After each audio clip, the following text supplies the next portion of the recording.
araw po sa inyong lahat. Ako po si Maria Rina Anakay mula sa parokya ng Santa Maria Magdalena sa Amadeo.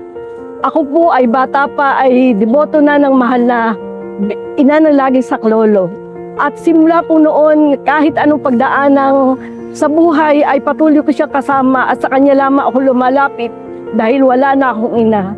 Ang pinakamalaking blessing po sa akin, nagkaroon po ako ng cyst sa aking breast at simula po noon ako'y maoperahan, patuloy akong nananalangin sa Kanya na patuloy niya akong pagalingin sa aking karamdaman.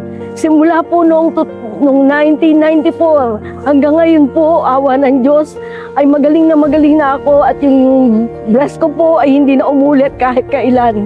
Patuloy ko pong ginampanan ang aking misyon na binigay sa akin ng ating Panginoon. Isa po akong lay missionary, isa po akong handmaid ng Missionary Families of Christ. Patuloy po akong humahayo at never in my wildest dream, hindi ko alam, natatawagin ako ng Diyos para magpahayag ng salita ng Diyos.